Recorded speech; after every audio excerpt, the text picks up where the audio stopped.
Why? Why? Like, I think, as crazy as it sounds, the only way to do this and look like you have a heart is evaluate people on a case-by-case basis. Picking them up first. You know what? I just thought about it. I'm gonna pick them up. I'm gonna slam them. I'm gonna let them get back up. Then I'm gonna hit them.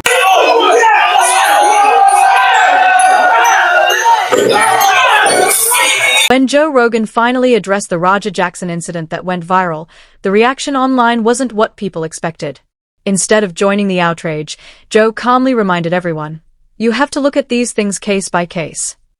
By then, millions had already seen the shocking footage Roger Jackson, son of UFC legend Quinton "Rampage" Jackson, slamming independent wrestler Seiko Stu at a small KnockX Pro event, then throwing punches as the crowd begged someone to stop it. The video spread everywhere, ESPN segments, wrestling podcasts, endless Twitter debates calling for arrests. Lapt confirmed there was an active felony battery investigation. WWE even removed Knox branding from its pages.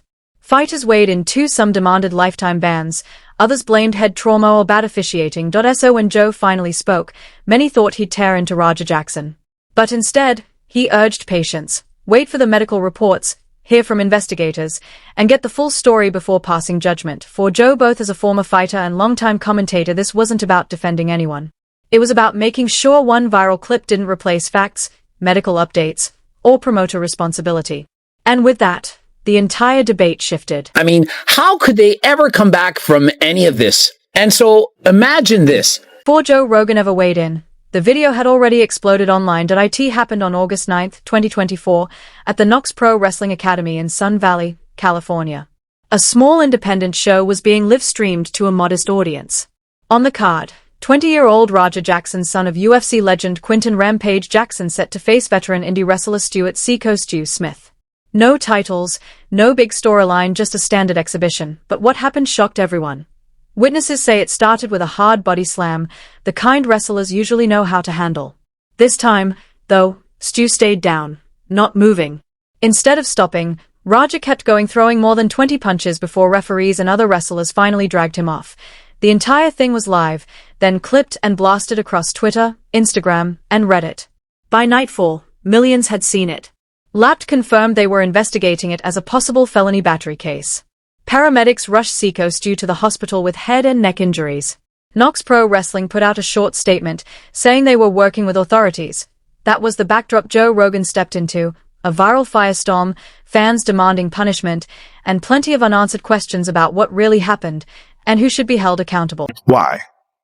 Like, I think, as crazy as it sounds, the only way to do this and look like you have a heart is evaluate people on a case-by-case basis. When Joe Rogan finally spoke, many expected him to unleash outrage. The video looked awful, a young fighter hammering a motionless opponent while the crowd begged for help.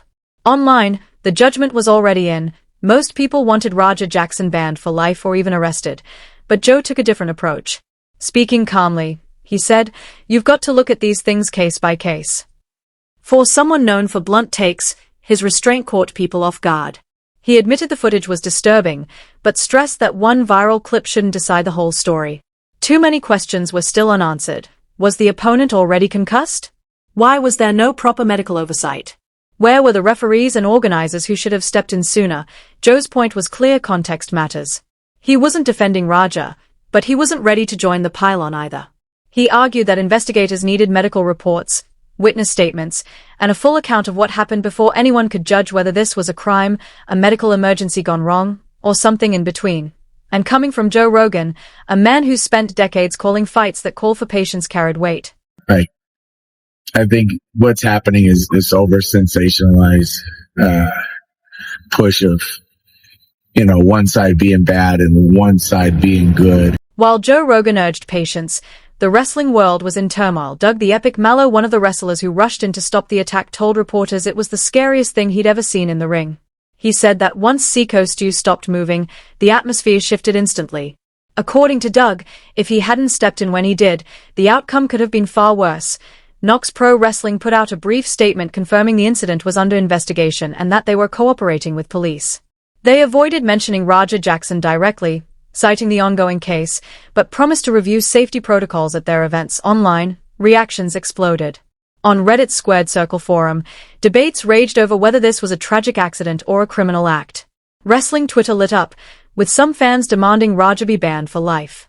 Independent wrestling podcasts joined in, with some hosts calling it a shoot gone wrong wrestling slang for when things turn real, while others blamed promoters for letting an inexperienced, possibly concussed fighter work such a physical segment in the first place.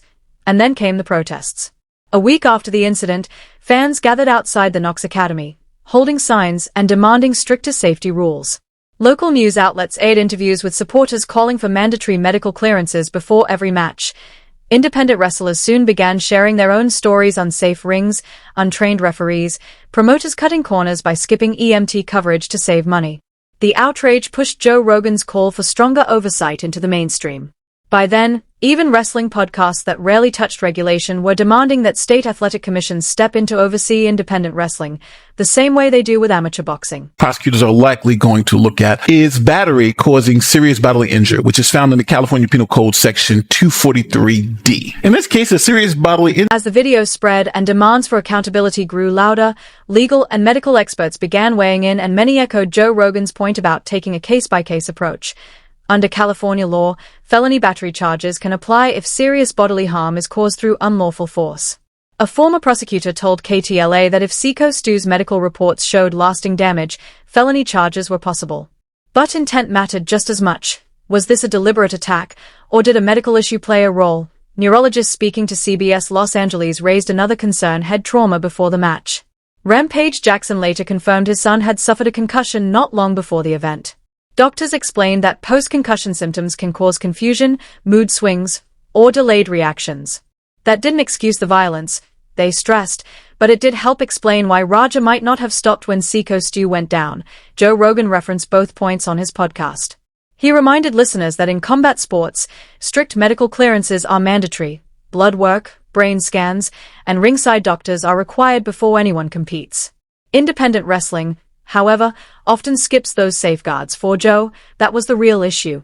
Too many safety protocols had failed before the first punch was ever thrown, making it one more reason not to rush to. Who is Rampage? He's like a bro. wrestler. This boy getting more clout by dudes tonight than girls. Hey, respectfully, shut the fuck up. You're right. 100%. No handshake on that. All right, respect.